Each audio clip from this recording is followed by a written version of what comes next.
자, 이번 시간에는 이제 마지막으로 여러분들이 이제 미적분을 점검해 보는 시간인데, 자, 미적분 본 친구들 좀 어려웠죠? 네, 어떤 문제들이 여러분들을 어렵게 했는지 다시 한번 그 출제 의도를 살펴보고 우리가 무엇을 준비해야 되는지 생각 한번 해보도록 하겠습니다.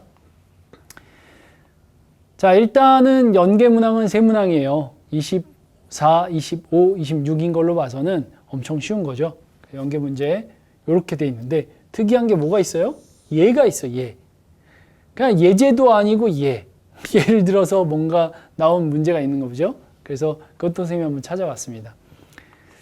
자, 1번 문제는 우리가 뭐 편하게 볼 수 있는 지수함수의 극한 그런 문제죠. 그래서 뭐 어렵지 않게 여러분들 정의 이용해서 계산했을 수 있을 것 같아요.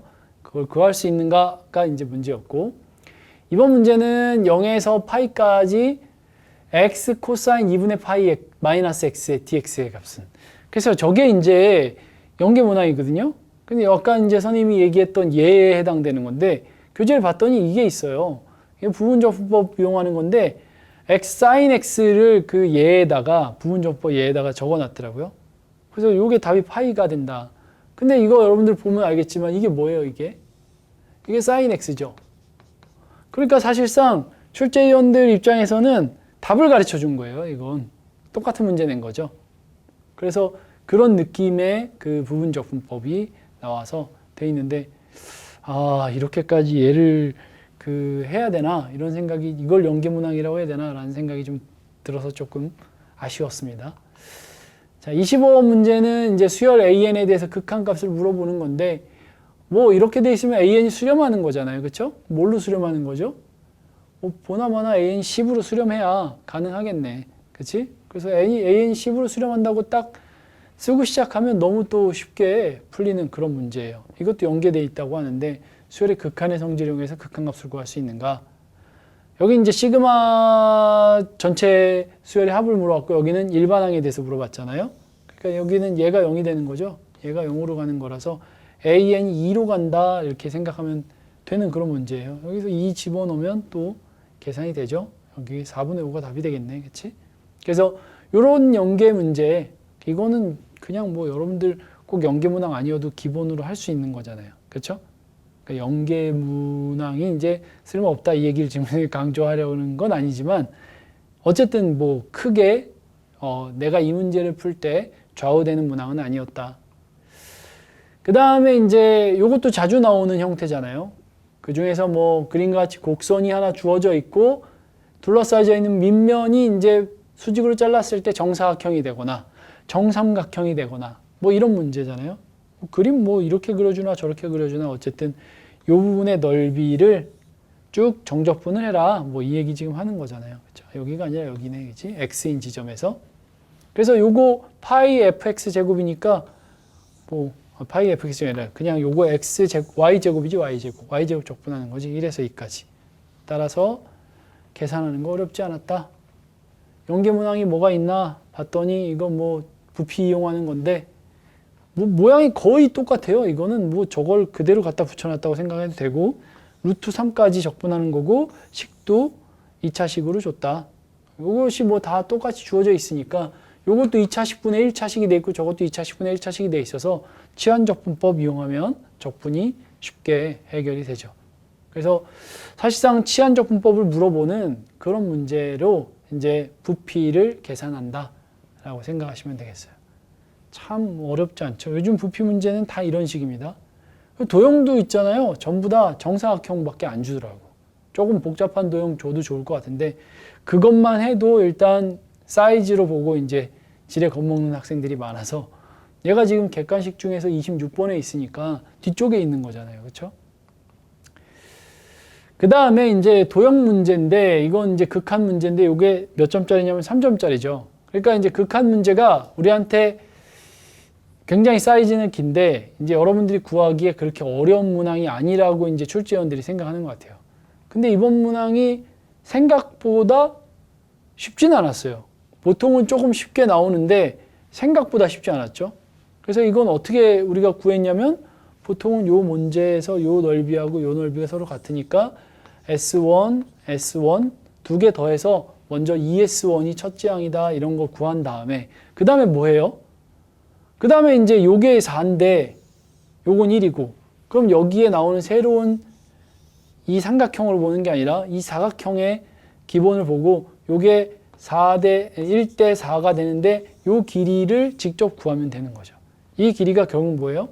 또는 이 길이가 결국 공비가 되는 거잖아요. 물론 이것에 제곱을 해야 되겠죠. 넓이니까. 공비가 얘 제곱에 되는 그런 형태를 띄고 있는데 요거 삼각형 구해서 계산하는데 만만치 않습니다.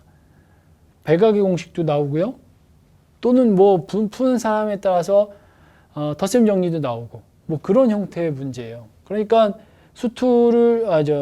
미적분을 배운 친구들만 할 수 있는 그런 형태의 문제가 나왔더라고. 그래서 뭐 어떤 친구들은 이거 사인 법칙, 코사인 법칙에서 하는 친구들도 있어요. 근데 여러분들이 풀이는 굉장히 다양할 거고 어쨌든 푸는 방식은 첫째 항 구하고 그 다음에 베이스로 나오는 요 도형들이 요즘에는 직사각형이 나오는데 보통 2대1 이렇게 많이 나오더라고. 근데 여기는 4대1 이렇게 나왔잖아요. 요 다음 도형의 길이를 구하는 게 핵심이다 라고 생각하시면 되겠습니다. 출제어도는 등비급수를 이용하여 도형의 넓이를 구할 수 있는가 늘 나오는 문제죠. 그 다음에 이제 여러분들이 상가함수 극한하면 굉장히 좀 어렵게 생각하는데 이번에는 엄청 쉽게 나왔어요. 그래서 이런 4분원이 주어지고 이 안에 삼각형 하나랑 또 삼각형 하나가 주어졌는데 재밌는 건 이 삼각형하고 이렇게 생긴 이 삼각형하고 닮음이죠. 또 이 삼각형하고도 닮음이에요. 그렇죠? 그래서 이 닮음인 관계를 계속해서 구해 나가면 요 넓이 구하는 거, 요 넓이 구하는 거 어렵지 않죠. 그렇죠? 그래서 이게 좀 난이도가 많이 쉬워져서 아마 출제원들이 고민했을 거예요. 생각보다 너무 쉽게 출제해서 28번에 두지 않았나. 자칫하면 선생님이 볼 때는 이거보다 27번이 어려웠어요. 그래서 둘이 자리 바꿀까 말까 고민을 많이 하지 않았을까 이런 생각이 드네요. 그래서 이런 문제에 이제 여러분들 익숙하게 이제 푸셔야 되는데 상함수의 극한 문제는 사실 대부분이 이제 반원이 주어질 거예요, 여러분들. 대부분이 반원이 주어질 거고 그럼 여기서 이제 우리가 해결해야 될 게 뭐가 있냐면 여기 원의 중심으로부터 이렇게 해서 세타만큼 어떤 부채꼴을 만들잖아요. 그럼 이제 이 세타만큼 만들었을 때 만약에 반지름의 길이가 1이라면 호의 길이가 얼마죠? 세타죠, R세타. 근데 재밌는 건 요렇게 요렇게 삼각형을 이등변 삼각형을 그렸을 때 요 변의 길이는 어떻게 되죠? 요거 이제 여기다 쭉 나눠서 수직인 직선 그리면 2분의 세타여서 이게 사인 2분의 세타가 되거든요. 그러니까 이 전체 길이는 얼마예요? 이 전체 길이. 2 사인 2분의 세타인데 얘네들은 세타가 0으로 가까이 갈 때 근사적으로 어때요? 서로 같죠? 그러니까 선생님이 여기가 세타라고 두면 사실 이 변의 길이를 세타라고 계산해도 큰 문제가 생기지 않는다. 그래서 요 부채꼴에서 요 각의 크기가 세타가 0으로 가까이 갈 때 서로 같아진다라고 생각하시고 문제를 해결해도 충분하다. 그러니까 가장 많이 나오는 형태가 이거고 그래서 이 형태를 통해서 변의 길이를 전부 다 세타로 표현하면 훨씬 더 간단하게 문제가 해결이 된다. 그래서 이 문제도 요 한 변의 길이가 1이어서 요게 세타가 되거든. 요 변의 길이가. 그래서 1대 세타가 되는 그런 문제야. 그럼 요 삼각형도 1대 세타가 되고 1대 세타가 되고 근데 요 길이가 세타이기 때문에 여기는 세타 제곱이 되고 마찬가지 요게 1대 세타인데 그럼 여기 세타 4제곱이 되는 그런 형태로 전부 다 변의 길이를 세타로 표현할 수 있는 그런 식이 만들어진다는 거죠. 그런 것들을 잘 여러분들이 캐치를 하는 게 이 삼가함수의 극한을 잘하는 비결이에요. 그래서 그런 부분 놓치지 말라는 얘기를 하는 거고 도형의 넓이에 대한 삼가함수의 극한값은 반드시 맞춰야 된다. 분명히 28번이나 29번에 나온다. 그런 생각을 해보시고 문제를 잘 지금 선생님 한 얘기 잘 들어서 계산하시면 좋겠습니다. 그 다음에 선생님이 앞서 맨 앞에 첫 번째 강의에서 이야기했지만 여태까지 삼가함수 문제들은 지난번 6월 모의평가에서는 각계로 나왔단 말이죠. 그러니까 역함수의 미분법 그냥 간단하게 구하는 거, 음함수의 미분법 간단하게 구하는 거. 근데 이거는 합성함수이면서도 역함수까지 나오는 그런 음함수도 등장하는 그런 문제가 이제 29번에 4점짜리로 거의 킬러에 가까운 문제가 나왔어요. 킬러 문제로 주기에는 너무 좀 어떻게 보면은 계산만 왕창 많아서 아마 계산만 하면 충분히 풀 수 있어서 아마 이 문제를 여기다 두지 않았나 이런 생각을 좀 해보는 그런 문제예요. 그래서 여기서 이제 요구하는 게 뭐냐면 결국은 여러분이 이제 알아야 될 것은 어떤 점에서 이런 곡선의 최단거리가 되는 걸 그 개념을 아는지가 사실은 핵심이거든요. 그것만 알면 끝나죠. 우리가 원 같은 것부터 시작해서 굉장히 여러 가지 곡선을 배웠는데 밖에서 점을 그어서 최단거리가 되는 것은 이 원 같은 경우 원의 중심을 지나면서 여기 만나는 점, 이게 최단거리가 되는 거죠. 근데 이 최단거리가 되는 이유는 바로 이 점에서의 접선과 얘가 어떻기 때문에 그래요? 수직이 될 때 가장 짧은 거리라서 우리가 얘가 최단거리라고 얘기하는 거잖아요. 그렇죠? 그럼 마찬가지 이런 곡선이 있다 하더라도 우리는 어떤 점인지 잘 모르겠는데 그 점을 딱 하나 긋게 되면 그 점에서 접선과 얘가 수직이다라는 생각을 가지셔야 돼요. 그럼 이게 t, 0이고 이게 이제 s, fs라고 여러분들이 이제 주어진 조건이 있잖아요. 그럼 구해야 될 게 뻔한 거죠. f's. 이 접선의 기울기죠. f's. 얘가 뭐랑 같다는 거냐면 결국 s-t 분의 fs랑 똑같다. 요 점과 요 점 사이의 기울기 똑같은 게 아니라 곱하기. 요 곱하면 마이너스 1이다. 요게 가장 핵심인 내용이에요. 핵심. 두 번째 핵심인 내용은 저기서 fs가 gt랑 같아진다라는 얘기를 지금 얘가 해주고 있거든. 그럼 fs는 s에 관한 식이잖아. fx에다가 s를 집어넣는 식이니까 이건 2s제곱 플러스 s로 s에 관한 식이다.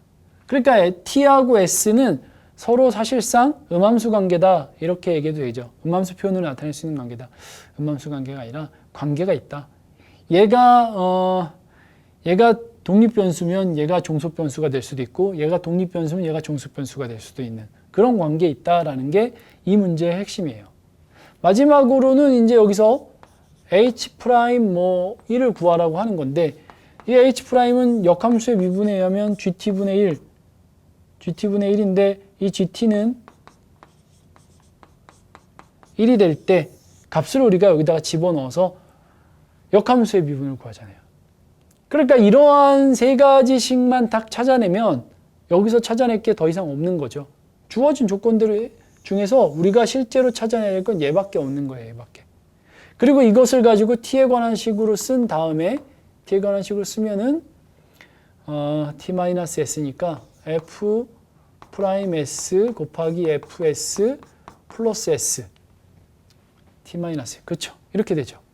그럼 이제 t에 대해서 얘를 미분하면 얘는 1이 되고 얘는 음함수 미분이니까 어떻게 돼요? s''이 하나씩 다 나오죠.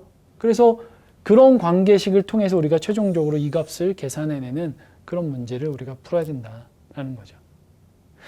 여기서 fs가 뭐라고 얘기하고 있냐면 사실상 이 gt가 1이 되는 거니까 gt가 1이어서 fs가 여기 gt잖아. 1이 되는 그런 s만 찾아내면 되는데 그때 s는 0이고 t는 이거 계산하면 2가 돼서 0과 s가 0, t가 2인 상황에서 우리가 원하는 이 G'T분의 1을 계산하면 문제가 해결이 되는 그런 문제입니다. 그래서 이 문제가 여러분들이 이제 풀이 과정을 또 다양하게 하는 사람들도 있겠지만 가장 핵심적으로는 이 접선이 도대체 이제 언제 여기 있는 점이 최단거리가 되느냐 이거는 너무나 많이 나오는 얘기죠. 그러니까 그게 교육과정에서 바라고 있는 이야기니까 그것을 그대로 가져가서 여러분들이 식을 넣어서 미분할 수 있니? 음함수 미분 해봤잖아? 근데 조금 어려운 음함수는 이렇게 나와 라고 얘기해주고 있는 거예요. 이해되시죠? 그쵸? 그래서 이게 이제 여러분들이 가장 어려워했던 거다. 자, 출제 의도를 살펴보면 합성함수의 미분법과 역함수의 미분법을 이용하여 미분계수를 구할 수 있는가?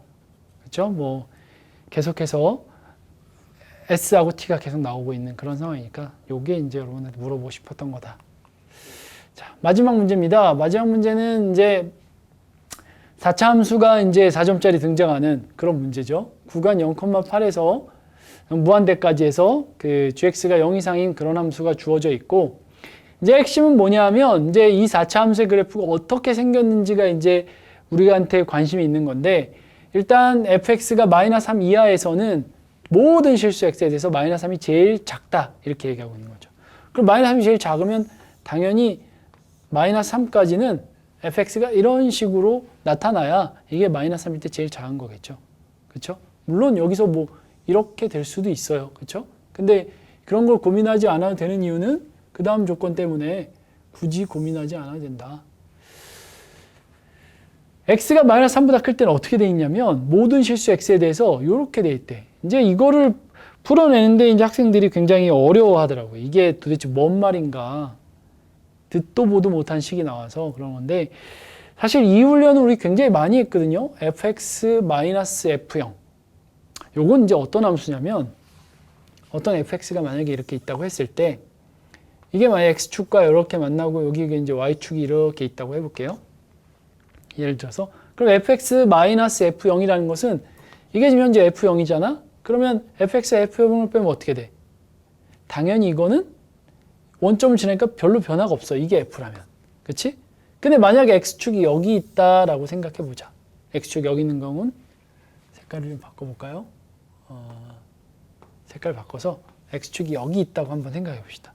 그럼 f0은 여기 있는 거잖아. 근데 fx에서 f0을 뺀대.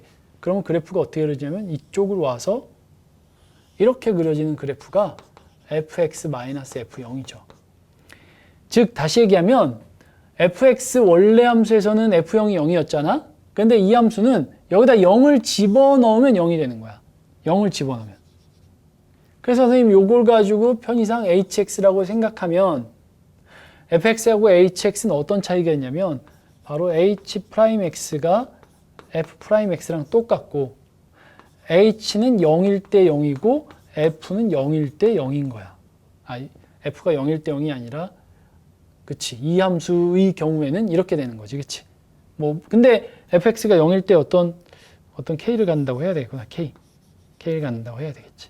그럼 요렇게 되면 얘를 평행이동 k만큼 하면 그게 바로 hx가 되는 이런 구조를 가지고 있거든. 그래서 이 문제를 선생님도 이제 어떻게 풀까 고민하다 보니까 원하는 게 gx를 적분하는 거더라고. 그러니까 gx를 적분하는 거니까 당연히 gx만 남겨놓고 뭔가 이동을 해야 되겠다. 그러고 보니까 얘랑 미분의 관계에 있는데 형태가 좀 다르잖아. 그래서 얘는 hx라고 두고 이걸 hx의 제곱이라고 만들어 봤어. 그러면 이게 어떻게 되냐면 g의 x 플러스 3이 hx의 제곱분의 h'x 이렇게 되는 거거든. 그러고 나서 이제 우리는 얘를 적분하려고 봤더니 얘 적분이 굉장히 간단한 식이 되는 거잖아. 얘 적분이 뭐예요? 마이너스 hx분의 1이 미분하면 이렇게 되잖아. 그러니까 결국 얘를 적분한 게 얘구나. 4에서부터 5까지 정적분해야 된다는 것은 얘를 1에서부터 2까지 정적분한 거랑 똑같구나. 그래서 이것에 1에서 2까지 값을 집어넣어서 우리는 h2와 h1을 구해야 되는 그런 문제로 생각하는 게 여기서 이제 첫 번째죠. 두 번째는 x 대신 0 집어넣으면 좌변은 0이 되고 우변도 0이 돼서 f'0은 0이라는 거. 이 오른쪽에서 0인 지점에서 미분계수가 0 된대. 근데 얘가 항상 0 이상이고 gx도 여기서 이미 0 이상이라고 줬기 때문에 둘은 0 이상인 함수끼리 곱한 거야. 그럼 얘도 뭐 이상인 거야? 얘도 0 이상인 거야.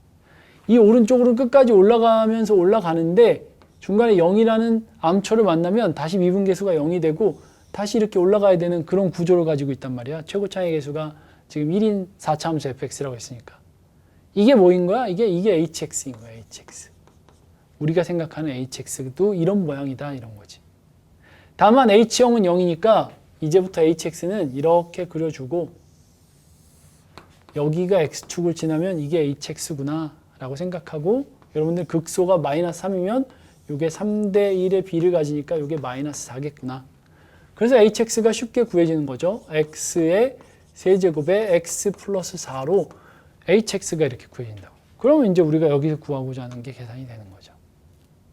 선생님이 여기서 이제 더 내려가거나 뭐 이렇게 굴곡이 있는 걸 생각 안 한 이유는 이 오른쪽에서 충분히 다 그게 해결이 돼요.